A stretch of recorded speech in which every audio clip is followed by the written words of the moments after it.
Hello everyone, we are from Group 2. We will introduce our application named CoughCourt.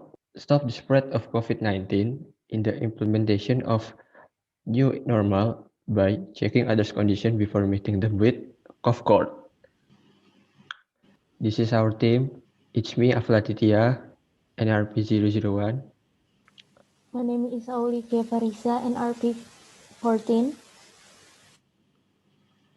I'm Sausana Aulia, NRP 16. My name is Muhammad Rafi Bimantoro, NRP 017. Background. In Kemendagri number 440 throughout 830 year 2020 about the new normal order guideline for local government or PEMDA and state civil apparatus or ASN within the Ministry of Home Affairs Kemendagri in point 2 mentioned for manager as in business owner and mandatory security unit must implement physical distancing and social distancing for all facility with minimum range 1 meter and suggest minimum range of 2 meter in closed room. And in point 3 is mentioned to keep body temperature in all closed or semi-closed and if possible in open area. The problem is, even by implementing the rule of the new normal, according to CNNindonesia.com, the COVID-19 case was instead sharply increased, which was contradictory of what the government initially wanted. We conclude that this sharply increase of COVID-19 case was because of unregulated meeting in semi-private closed area like workplaces, semi-closed and open public area which increased the potential spread of COVID-19. Why do we want to make another application? In Indonesia, there is only one application correlated to COVID-19. That is why we want to innovate a mobile application that is totally different with totally different function. So this is our application. The name is CoughCourt. What is CoughCourt? So CoughCourt is a mobile application that focuses on tracking and recording the user symptoms, providing them another user's condition information based on the daily questionnaire, and it also provides suggestions to the user. With this application, we hope we can help Indonesian government to prevent the spread of the virus, as the application will alert the user with one or more symptoms to stay at home, as well as informing them their conditions to those who want to meet them so that they can delay their meeting. This is the difference between Peduli Lindungi and CoughCourt. So in Peduli Lindungi, it identifies the people around the user, and it also tracks the user's location and provides information about COVID-19 spread and zone. Meanwhile, CoughCourt will record the symptoms of the user, and it shows user's condition, and it provides daily questionnaires to check up the user's condition, and we can also search others' profiles by usernames. So this is our software description. So CoughCourt is a downloadable mobile application, and the application will be available on App Store and Google Store and other download platforms. And the second one is it provides daily questionnaire. So the questionnaire related to COVID-19 symptoms will be available to be answered once every day. The result of the questionnaire will generate suggestions. And the third one is provide suggestions. So the suggestions will be categorized into two. One is for the user who does not have any symptoms, and the other one is for the user who has at least one symptom. And next is this application will record and track user symptoms. So the user's symptoms will be recorded in the application, and we can search others by usernames to keep track of their conditions.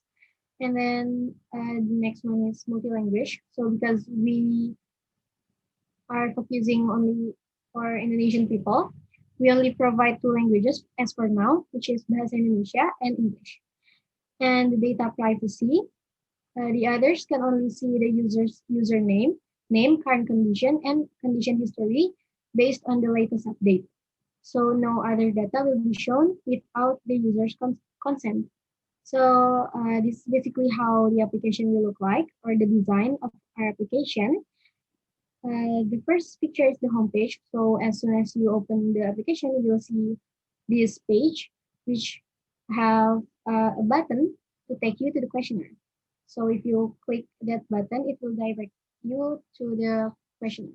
And the second picture is the questionnaire. There will be more or less 6 questions in the questionnaire, and it will ask you about the symptoms that you are currently experiencing. And then the third and the fourth pictures is the suggestions. As I said before, the suggestions will be categorized into two. The first one is for those of you who doesn't have any symptoms, and the second one is for you who has at least one symptom. And the last picture is the profile that the others will see here. It will only provides you the user's username and name, condition, and the condition history based on the date. So the first positive impact is minimize the possibility of meeting people with COVID-19 symptoms. In SMART analysis, we categorize the impact as measurable. We can measure how much we expect this application be able to minimize the possibility people meeting with another. We expect we can decrease it into 85% as people will be more aware of each other's condition. Potentially, this can even increase to 95% if more people use this application as more people aware of someone else's condition. The second positive impact is to raise awareness of users' condition. In SMART analysis, we categorize the impact as attainable. Our application goal projection is to raise awareness of others to prevent the sharp increase of the COVID-19 case in new normal condition. Potentially, if our application thoroughly used by people, eventually it will stabilize COVID-19 positive case and might declining the increased COVID-19 case because when someone is not in a good condition, the meeting with the person in question can be delayed, and the suggestion will appear for them to stay at home. The first negative impact is hard to track people with no symptoms. In SMART analysis, we categorize the problem as measurable. We can measure how much we can at least expect to track the COVID-19 symptoms. In our expectation, we expect our application to be able to at least track 80% COVID-19 symptoms. To prevent any possible failure, we can do it by checking the previous user questionnaire input with maximum of 5 days and cross-checking it with new input to check whether there is a significant change or not to the user. And the second negative impact is someone can also lie about their answer. In SMART analysis, we categorize the problem as specific. It is clear what we face in this problem, and it is clear that we knew what to expect if this problem does arise. The only thing we can do to solve the problem is by preventing the users for inputting false information. We do this by give the user that we do not share their private information, and other user can only see what is the condition of the users, not the user symptoms. Is the method.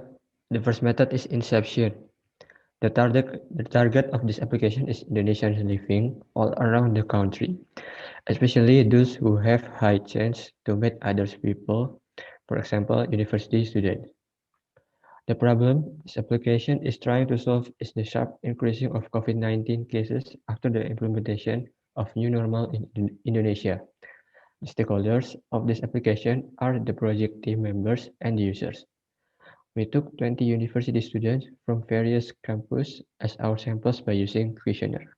Person in charge in this method is Olivia Farisa. Next is elicitation. Here we define what is our objective of the system, which is providing user suggestion that is generated based on result of the questionnaire.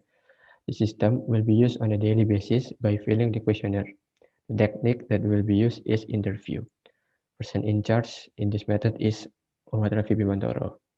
The third is elaboration.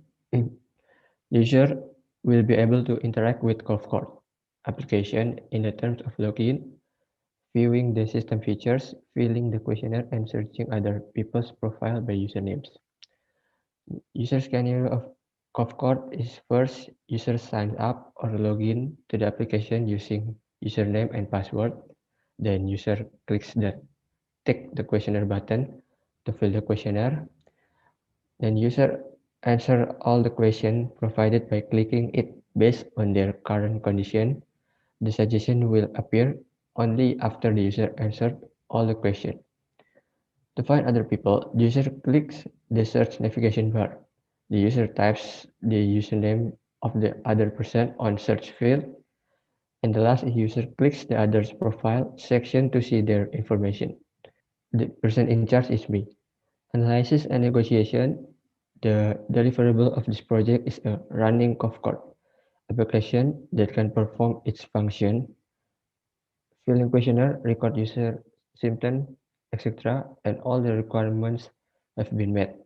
Here, the list of requirements, prioritization, cost and risk assessment, internal conflict solution, and requirement agreement of customer and developers are expected to be done.